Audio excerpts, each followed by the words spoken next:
Hi, Tam here. Here is an interesting story. Every 3 days, I leave my place and I take a walk to the supermarket across the street. I restock on my groceries and stuff, and I take a walk. It's a 2 minute walk into that supermarket, Now, there is a lot of hobos around my street. In between my place and the supermarket, which is just a 2 minute walk, there's a number of hobos there. Like homeless people and beggars. I mean, there's about 1, 2, 3, 4, 5, 6, 7, it's about 8 of them in a 2 minute walk. All right? I mean, they're parking here because they figured that, it's a nice mall, it's a nice neighborhood. The people who live on the street here, on this street, they seem to be doing well. So, this is prime position. We're going to position ourselves here, and these people are going to give us money, right? Now, in my entire lifetime, I have never given money to a beggar. Never. And before you say that, this is selfish and cruel and all that stuff, no, I've got very good reasons for that. If I were to give you my reasons, you would agree with me 100%. Having said that, I will give money to street performers, buskers, street magicians, street artists, street singers, dancers, all that stuff, Performers, yes, I mean, if the performance is good, I've got no problem supporting them. That's okay. But the guy is just standing at the corner there, doing nothing but just waiting for money to come to his lap. I don't help them. I just don't, On my way to the supermarket, whenever I leave my place, it will be the same beggars, always approaching me, always. Please help me. Please give me some money. Please give me this. Please buy me food. Always, always, always. To the point where they will now see me and say, "Oh, sir, today you need to help me out today. I mean, you never help me." That's how chronic the situation is, Just to give you some perspective, the situation is so chronic that going to the supermarket is 2 minutes, but just to avoid the hassle and the harassment by the beggars, I actually take my car, drive to the mall, go into the parking area, pay for a parking ticket, buy my groceries, then I go back to my car and I drive off the mall and then back into my garage and then I have to come up. So to do all that with my car takes longer than to just walk there for 2 minutes and come back. But anyway, that's how chronic the situation is. So yesterday, I told myself, I'm gonna help this guy. All right. So I left. In fact, I knew exactly which beggar I was gonna help because, like I said, it's the usual suspects, and there's this one guy. He seems to be in his early 20s. He should be between 18 and 21.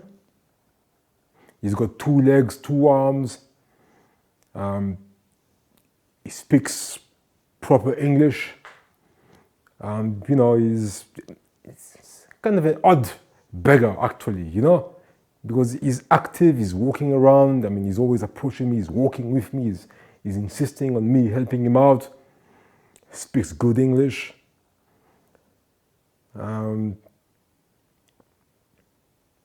Why don't you try something else? Why don't you try begging for a job instead of begging for money? But anyway, I thought I was going to help this guy today because he's always on my case, and maybe if I'm helping him out, he's going to give me a break once and for all, So I left my place, and just like a clock, the guy was just on the street, opposite my place. So he's having this blanket because it's cold, you know. And he sees me and he says, "Oh, sir,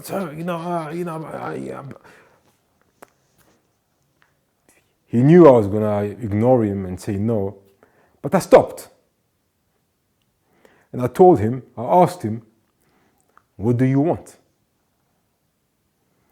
So he was shocked. Like he didn't expect that, right?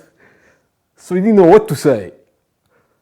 And then I told him, do you want me to buy you food? And he said, yes, sir, yeah. I said, all right, I'm gonna go to the supermarket. I'm gonna buy you some food. I'll be back in less than 10 minutes here.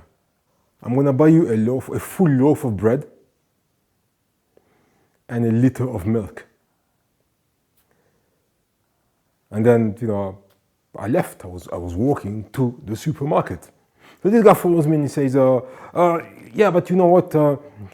Also buy me some peanut butter for the bread. So I'm like, no, I'm not gonna buy you peanut butter. I just told you I'm gonna buy you a full loaf of bread and a liter of milk, and now you want some peanut butter on top? So yeah, I like peanut butter, buy me some peanut butter. I was surprised. Dude, I'm offering to buy you food and now you want more. I mean, that's the typical example of give somebody a hand and they're gonna take the entire arm, right? So I told him, listen, I'm not gonna buy you peanut butter. Bread and milk should be enough, And he's like, yeah, just buy me some peanut butter. I like peanut butter. So I said, I'm not buying you peanut butter. And I continued walking there.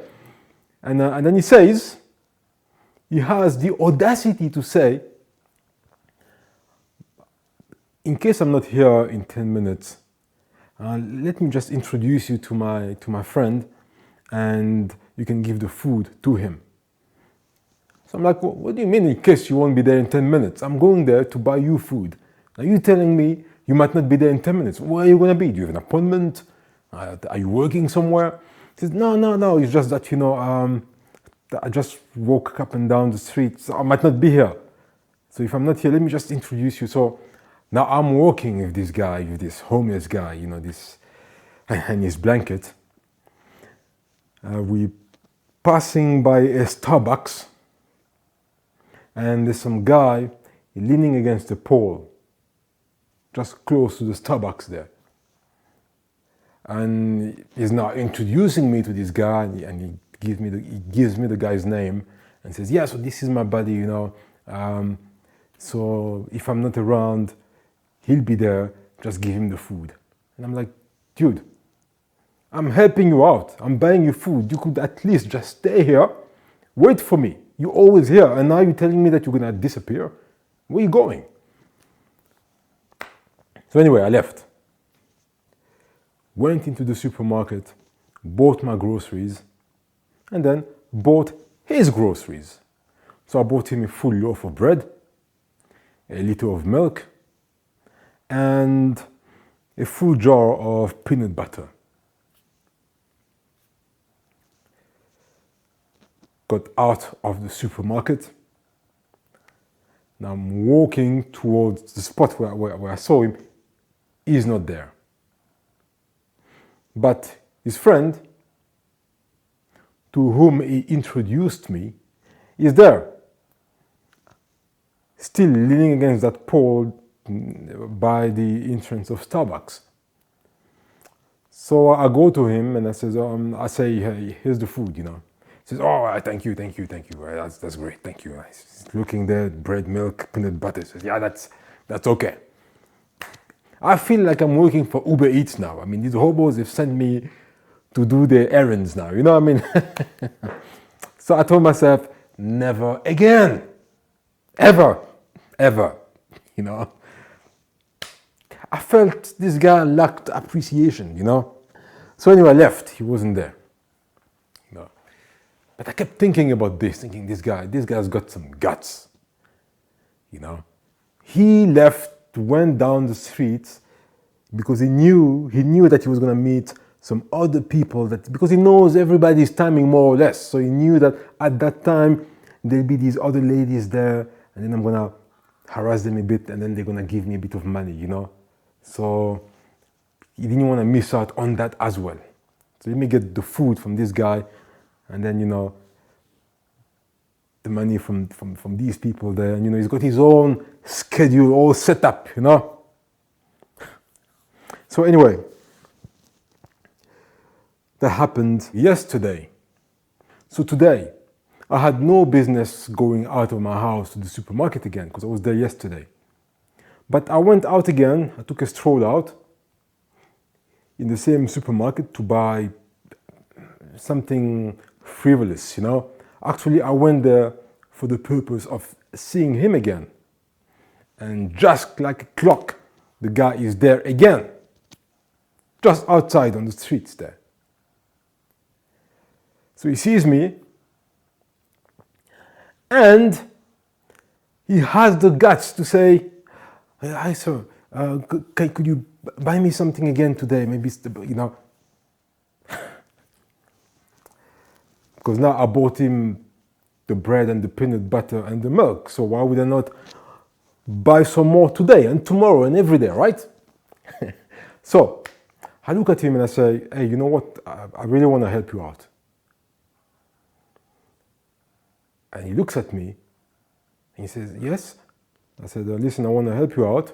I've got my car here. My car is quite dirty.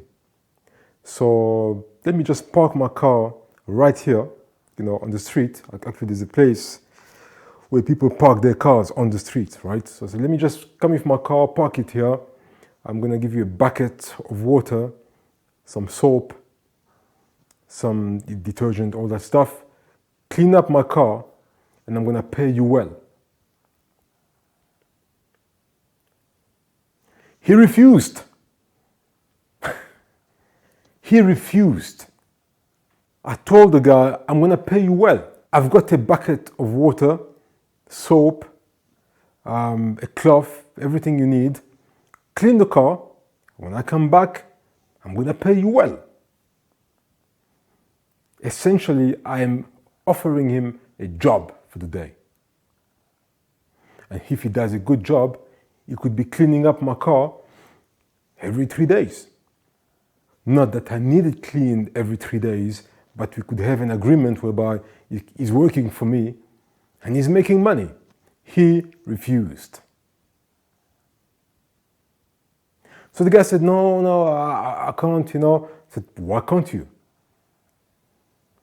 I mean, bear in mind, the guy is not paralyzed. He's got his legs, arms. He's a young guy. He's about, you know, just out of his teens. He should be 18, 19, 20, you know. He looks otherwise strong, you know. And he says, no, I can't because I have to go. I said, "Where are you going? You live here. You're always here. Why are you going now?" "Yeah, I have to go somewhere. I just can't." I said, "Don't you want the money?" He says, "Yeah, but I can't." I said, okay, don't worry, you know. And I left.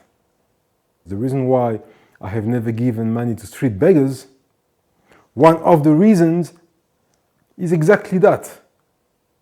The guy knows, he's got his budget set up already. He knows how much money he's gonna make, and you know, why should he work? Why should he clean my car? Why should he exert himself when he can just sit there in the streets and get free money, free food? If you don't have the proper mindset, you will never get out of your situation. If you refuse to grab opportunities when they come to you, you will never succeed. A lot of people are saying, I'm just waiting for my boat to come, and when my boat comes, I'm gonna grab this chance and I'm gonna rise and stuff. But opportunities are passing you by, and you're refusing to take them. I've been here since late March. 4 months. For 4 months, This guy's been outside every single day, begging for money, for food, for whatever, you know. And now, first of all, yesterday I helped him out, bought him a loaf of bread, a liter of milk, and the peanut butter that he wanted. I mean, already there's a problem, because there are a lot of people who are actually working for a living and can't even afford to put peanut butter on their bread. And you are a guy who is not working, you look fit to work, and then you demand, when they give you something, you demand that they add some peanut butter on top of the food they're giving you. And how about a bottle of wine as well? Huh? But then, the same guy, me, who's buying you the food, the following day I'm offering you a job. Clean my car, and I'm gonna pay you well. He did not even ask, how much were you gonna pay me? I'm offering you a job. Even if I don't need my car to be cleaned every 3 days, but because I'm offering you a job and you're getting money, I could just get you to clean my car every 2 days or every 3 days, just to support you. But no, he refused. He's busy, or he's got some other errands to run, or whatever, What? You're on the streets, man. You've been here every day for 4 months. You're not doing anything with your life. So you see, that's the story. There is no point helping those who are making zero effort to get out of their situations, who are knocking down opportunities coming to them, who are closing doors that are open for them. There is no point helping them out. You see, looking for a job, one could argue, is even harder than having a job. While you're looking for a job, you're not getting paid. So it's hard. Looking for a job is hard, because you're not making any income, and yet you're spending a lot of energy, a lot of effort, a lot of there's a lot of psychological effort and even physical effort that goes into looking for a job. It's hard work, and then it's rejections after rejections after rejections. You might need to spend a little bit to look presentable, So you're spending and there's nothing in return. So looking for a job is not easy. It's hard work at every level. It's hard work. It's exhausting, but we have to push. Cheers.